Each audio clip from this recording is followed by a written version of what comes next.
Hey guys, welcome back to my channel. So today I am talking about the wild Sawan at call, जो कि एक बहुत अच्छी poem है। लिखी गई है W.B. ईस्ट के द्वारा। W.B. ईस्ट का पूरा नाम है William Butler east. So guys, इस पोएम को स्टार्ट करने से पहले मैं इस पोएम के पोएट के बारे में बहुत अच्छे से डिस्क्रिप्शन देना चाहती हूँ, क्योंकि अगर आप इसके पोएम के पोएट के बारे में अगर लिखते हो तो आपके नंबर्स में ज़्यादा इफेक्ट पड़ेगा, और इसके पोएट के बारे में आपको जानना भी बहुत ज़रूरी है। सो गाइस, इनका जो जन्म होता है वो डबलिन में होता है, और ये 20वीं सेंचुरी के बहुत बड़े फिगर होते हैं उस टाइम के। उस टाइम इन्होंने बहुत सारे ऐसे अच्छी पोएम्स लिखी थी, जिसके कारण इनके बहुत सारे कॉम्पिटिटर थे जो कि इनके पोएटिक वर्क को लाइक नहीं करते थे, लाइक एडवर्ड मेटन, लेडी जॉर्ज, जो कि विलियम बटलर के पोएम को लाइक नहीं करते थे। सो इस विलियम बटलर की जन्म होती है 13 जून 1865 को। इनके फादर जो होते हैं जॉन बटलर ईस्ट होते हैं, और इन्होंने वो जो होते हैं वो एक स्मॉल पेंटर होते हैं। और जो विलियम बटलर होते हैं उन्होंने अपनी पोएटिक करियर की शुरुआत अपने 17 ईयर ओल्ड से किया था, और इन्होंने पीवी शैली से इन्फ्लुएंस होकर अपनी पोएम्स को लिखना शुरू किया था। इन्होंने बहुत सारे ऐसे पोएम्स लिखे थे, रिमार्केबल पोएम लिखे थे, like secret roses, white wing among 1999 में लिखा था इन्होंने। फिर विलियम वेस्ट आइलैंड जाते हैं 1981 में। उन्होंने एक लेडी को प्रपोज किया, मुड गॉन, जिन्होंने उनका पोएम रिजेक्ट कर दिया।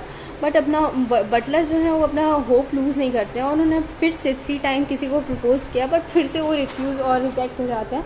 दैट्स वाई बहुत ज़्यादा ऑब्सेस्ड हो जाते हैं, यू कैन से बेचैन हो जाते हैं। आफ्टर दैट वो जॉन मैकब्राइड से शादी कर लेते हैं इन आयरिस में।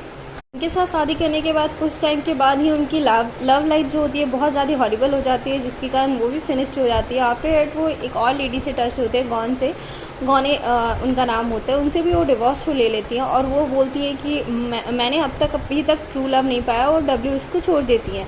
तभी आफ्टर लॉन्ग टाइम 1908 में फिर से गौन कम आती है उनके लाइफ में, और बटलर से बहुत ज़्यादा क्लोजर हो जाती हैं। और उसके बाद थोड़ी टाइम के बाद बटलर की मृत्यु हो जाती है इन 28 जैन 1939 को। नाउ गाइस, हम इस पोएम को स्टार्ट करते हैं।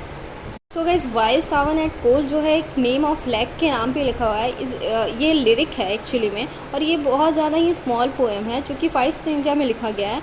5 stanza you can say that 6 lines की पोएम है। दैट मीन्स दैट ये 30 लाइन्स की पोएम है। ईच स्टैंजा जो है 6 लाइन्स की है, दैट्स वाई 30 लाइन्स की पोएम है। पोएम जो है वो ड्यूरिंग ऑटोमस सीजन का है, जो बहुत सारे ऐसे सूखे घास और पत्तियां होते हैं, और फॉरेस्ट जो है अपना लॉस्ट और चार्म को लॉस्ट कर चुका होता है, और बहुत ज़्यादा सूखा पड़ चुका होता है, तब की ये पोएम है। ये पोएट वहाँ पे आते हैं और काउंट करते हैं 59 साउंड्स को, और जो कि वो वहाँ पे स्विमिंग कर रहे होते हैं वाटर में। आफ्टर 19 ईयर ओल्ड अगो वो पहले सावन को काउंट करके जाते हैं।